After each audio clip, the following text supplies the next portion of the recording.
Is Chinese leader Xi Jinping trying to shift Washington's Taiwan policy? Xi stated Tuesday that he's against Taiwanese independence. He made the remark at an event marking the 76th anniversary of the founding of the Chinese regime. This comes after the Wall Street Journal reported that Xi is trying to press President Trump to formally oppose Taiwan's independence, and he may have leverage. That's because Washington is eager to make a trade deal with Beijing. Following the report, Taiwan's foreign ministry confirmed Washington isn't changing its policy on the island. In fact, the United States has already made relevant statements on this point, mainly stating that its position on Taiwan remains unchanged and it opposes any unilateral changes to the status quo. In addition, China's action continues to be the single greatest threat to peace and stability in the Taiwan Strait. The Taiwan Strait separates Taiwan from mainland China. Beijing has been regularly deploying military jets to fly near the island. The Chinese Communist Party sees Taiwan as part of its territory and has vowed to take it under control by force if necessary. That's despite never having ruled it. The U.S. acknowledges Beijing's stance toward Taiwan, but does not endorse it. Washington maintains official relations with Beijing, though it sells weapons to Taiwan so it can defend itself. President Trump has said several times that China won't invade Taiwan while he remains in office. The recent remark from U.S. Commerce Secretary Howard Lutnick has sparked concerns on America's defense commitment to Taiwan. Lutnick suggested that instead of relying on Taiwan to make most of America's advanced semiconductors, Taiwan's microchip production capacity should be split 50-50 between the U.S. and Taiwan. So the idea that I pitched them was, let's get to 50-50. We're producing half, and you're producing half. Taiwan's semiconductor industry is known as the Silicon Shield. The idea is that the microchips that Taiwan makes are so vital for U.S. security that Washington would be compelled to protect the island. Lutnick said his goal is to produce enough microchips here at home to fulfill 40% of U.S. demand by the end of Trump's term. The shift would require $500 billion investment dollars. Analysts say the U.S. wants control over key supply chains, especially the chip industry. But Taiwan plays an important role in geopolitical competition, so the U.S. can't ignore the island's security. To respond to the reports about Washington's Taiwan policy, the U.S. State Department says that the U.S. position on Taiwan has not changed, adding it still adheres to the One China policy, which is based on the Taiwan Relations Act, as well as the 3 U.S.-China joint communiques, and the 6 assurances to Taiwan. All of these exist to safeguard the status quo. The U.S. is closing a loophole that allows China to obtain American technology to advance its own military. The Commerce Department published a new rule on Monday, preventing American companies from exporting technology to subsidiaries of companies that have been blacklisted. In the past, once the U.S. sanctioned a Chinese company and subjected them to export controls, blacklisted companies often went on to open subsidiaries and use those to obtain U.S. technology. The new move aims to close that loophole. Chinese tech giant Huawei has a number of subsidiaries, making it difficult for the U.S. to completely cut off its access to American know-how. Huawei and Chinese semiconductor maker SMIC are among the latest targets. China's Commerce Ministry called the move, quote, extremely malicious. Chris McGuire, a former National Security Council official, called the rule a very needed correction. He added the change will require U.S. exporters to improve their due diligence on their buyers. A top Chinese hacker wanted by the FBI making a confession on social media. He says life has been hard ever since the U.S. government added him to the sanctions list. That's despite him not holding any property or investments outside of China. It's because the Chinese regime can't protect him from U.S. punishments, even though Beijing is his former boss. Zhou Shuai, also known as Coldface, is on the FBI's most wanted list. The Justice Department revealed 3 lawsuits locking onto 12 Chinese nationals earlier in March. The lawsuits accuse them of being involved with Beijing-backed cyber crimes, and Zhou played a lead role in that hacking network. The U.S. government imposed sanctions on him and his conspirators, while the FBI offered $2 million in rewards for anyone who can assist in his arrest. Here's the twist. Earlier this month, Zhou posted a blog on his WeChat account, China's biggest social media platform. He said everything from stock exchange services to over a dozen Chinese banks and even WeChat's own Cash App have all frozen or terminated his accounts. Some banks asked him to close his accounts with them.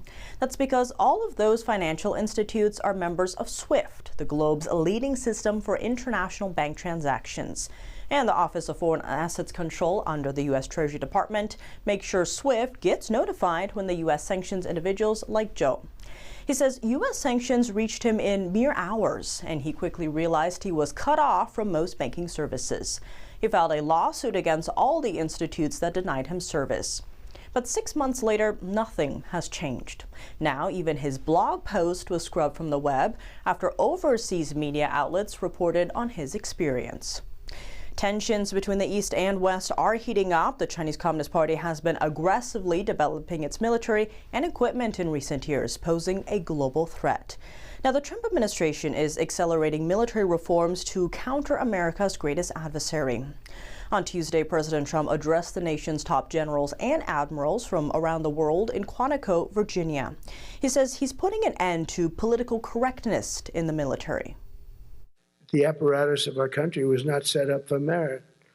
It was set up for political correctness. And you can never be great if you're going to do that. And we're going to be greater than we ever were before. We're bringing back a focus on fitness, ability, character, and strength. And that's because the purposes of American military is not to protect anyone's feelings. It's to protect our republic. And it's the republic that we dearly love. It's to protect our country. We will not be politically correct when it comes to defending American freedom. And we will be a fighting and winning machine. We want to fight, we want to win, and we want to fight as little as possible. Trump outlined plans for the military, including a $1 trillion budget in 2026, the most in the nation's history, building the first ever sixth-generation fighter jet, expanding the U.S. Navy by at least 19 ships next year, and raising the pay of every service member by 3.8%. The president promised to military leaders that he has their back 100%, and they can count on him to keep the U.S. out of wars. Secretary of War Pete Hegseth also had a strong message to military leaders. Standards must be uniform, gender neutral, and high. If not, they're not standards. They're just suggestions.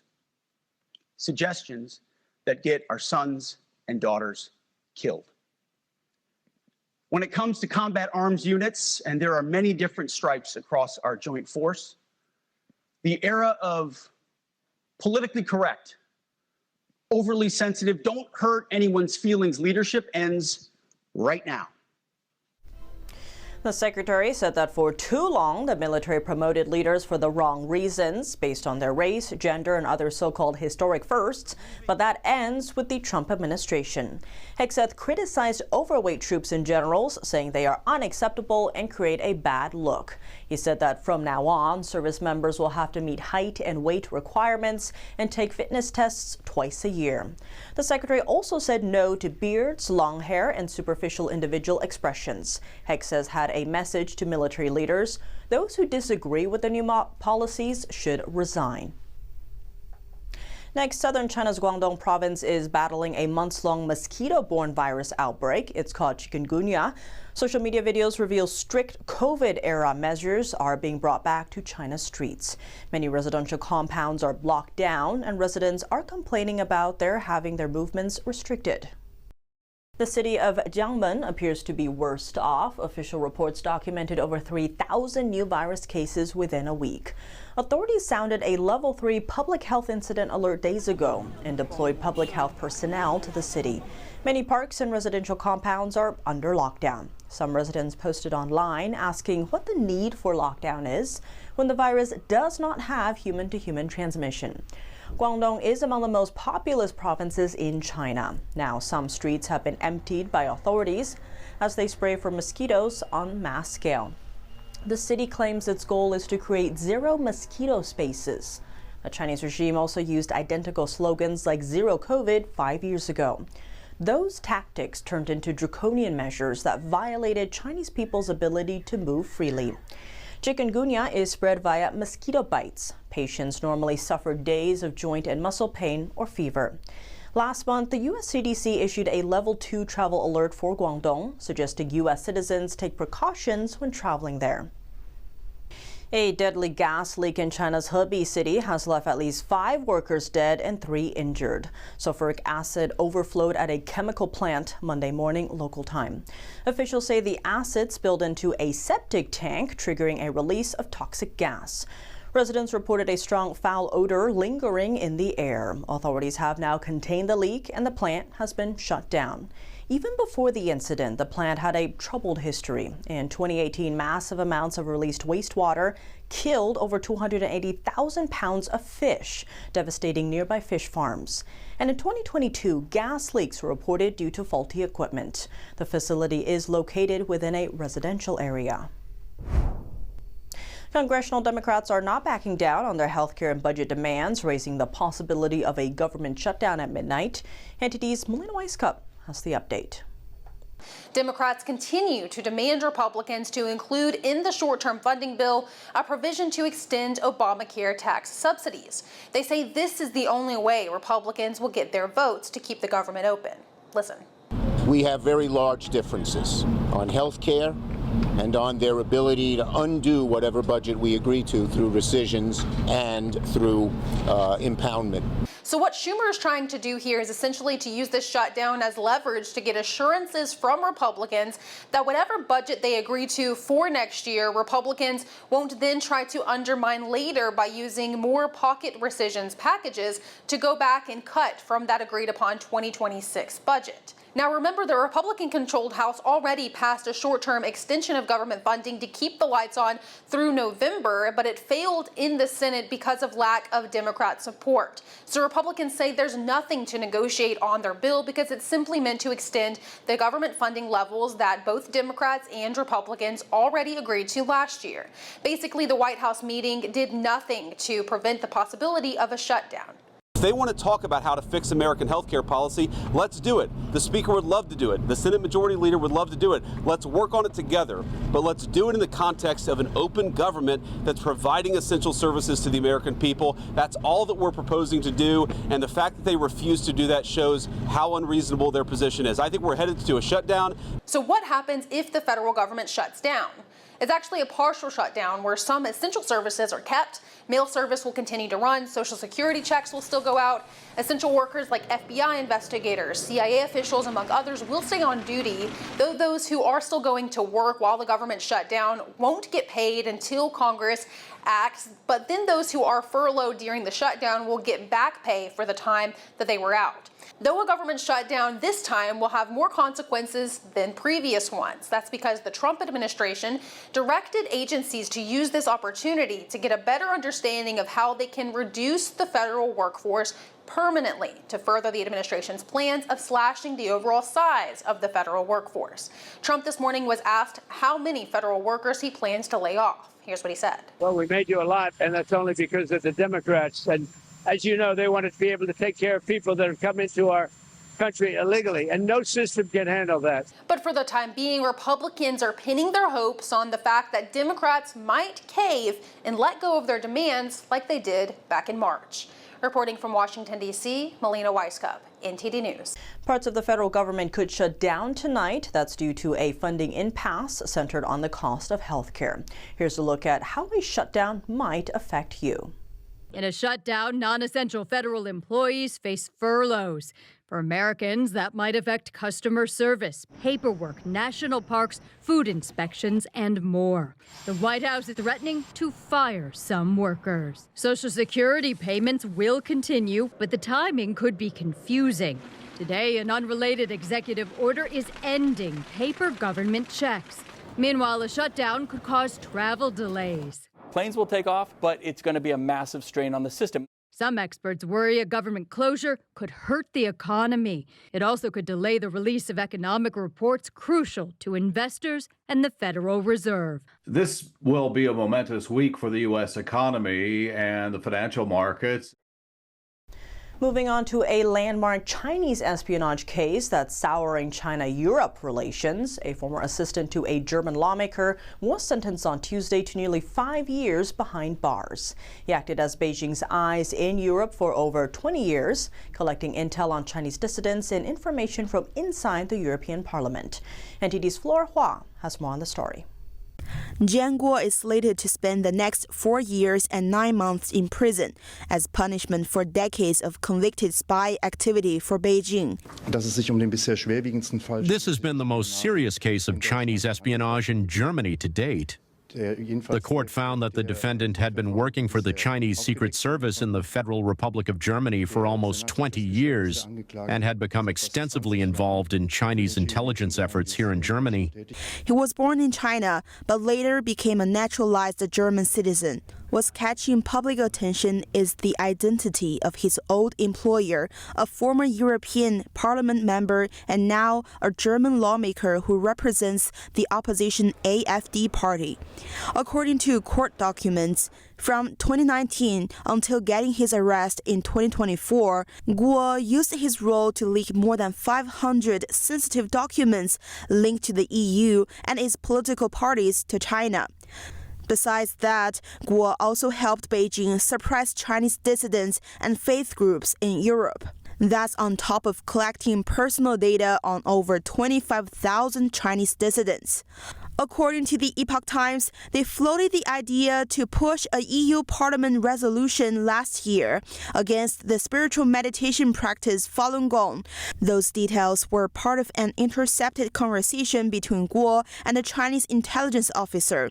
The faith group Falun Gong has been brutally persecuted in China since 1999. Guo appeared at his sentencing hearing alongside his female co-defendant, identified as Yachi X. Finally, together with his co-defendant, Ms. X, he collected information about transports and flights departing from Halle Leipzig Airport, in particular those involving military transport, and he also collected and passed on information about individuals working in the arms industry. X is sentenced to 1 year and 9 months in prison. Flora Hua, NTD News. Coming up, a $6.9 billion crypto scam, 2 guilty pleas, and one of the biggest money laundering busts in UK history. A Chinese woman behind a global crypto scam that defrauded over 128,000 people now faces justice in London. And the Trump administration is moving to cut federal funding to Harvard, citing failure to stop anti-Semitic harassment. That and more in just a minute here on China in Focus. Welcome back to China in Focus. I'm Tiffany Meyer. In London, 2 people have been convicted of money laundering in a $7 billion fraud scheme. Prosecutors say the ringleader, a Chinese woman, defrauded 130,000 people, converted the money to Bitcoin, and then fled from China to Britain. NTD's international correspondent Malcolm Hudson has more. 2 people have pleaded guilty in a London court to money laundering offences in what is believed to be one of the world's biggest cryptocurrency scams. It's part of an investigation where British police seized virtual wallets holding more than 61,000 Bitcoin, which is currently worth $6.9 billion. Chinese national Qian Zemin, who is also known as Zhang Yadi, pleaded guilty on Monday to acquiring and possessing criminal property. And on Tuesday, Malaysian national Hock Seng Ling pleaded guilty to transferring criminal property. The 2 were arrested in April last year when British police seized assets, including encrypted devices, cash, gold, and more cryptocurrency. Police said the cryptocurrency seizure follows a 7-year ongoing investigation into international money laundering. Investigators said that between 2014 and 2017, Qian defrauded more than 128,000 victims through a large-scale fraud scheme in China. Her company sold investment products and promised returns of up to 300%. But police said Qian took the money and converted it into Bitcoin, and that in 2018, she fled China using fake documents and entered the UK. Police added that Qian attempted to launder the proceeds by purchasing property with the help of Jian Wen in September 2018. Wen, a former restaurant worker, was sentenced last year to 6 years and 8 months for her role in the scheme. Wen was found with Bitcoin wallets worth more than $2.6 billion, and police said she had acted as a front person for Qian. Qian and Ling will be sentenced in November. Deputy Chief Crown Prosecutor Robin Wales said Bitcoin and other cryptocurrencies are increasingly being used by organised criminals to disguise and transfer assets. London Metropolitan Police said this is one of the largest money laundering cases in UK history, and among the highest value cryptocurrency cases globally. British Security Minister Dan Jarvis said the UK will never be a safe haven for criminals and their ill-gotten gains. Malcolm Hudson, NTD News. The Trump administration is moving to block Harvard University from receiving federal funding, citing alleged civil rights violations. The Department of Health and Human Services says Harvard failed to address anti-Semitic harassment on campus following last year's Hamas terror attack on Israel. The department says that violated Title VI of the Civil Rights Act. HHS has referred the university for formal administrative proceedings, which could result in the loss of funding or government-wide blocks on federal contracts. Officials say this step ensures taxpayer dollars are protected and compliance is enforced. A federal judge ruled earlier this year that the Trump administration had violated the First Amendment. The court said Harvard was already taking steps to address concerns and protect free speech rights on campus. That's all for today's China in Focus. I'm Tiffany Meyer. If you have any feedback on the show or have something you'd like to see us cover, send us an email at chinainfocus@ntd.com. We'd love to hear from you. Round-the-clock original news coverage, visit us at ntd.com or download our NTD app. Thanks for watching. See you tomorrow.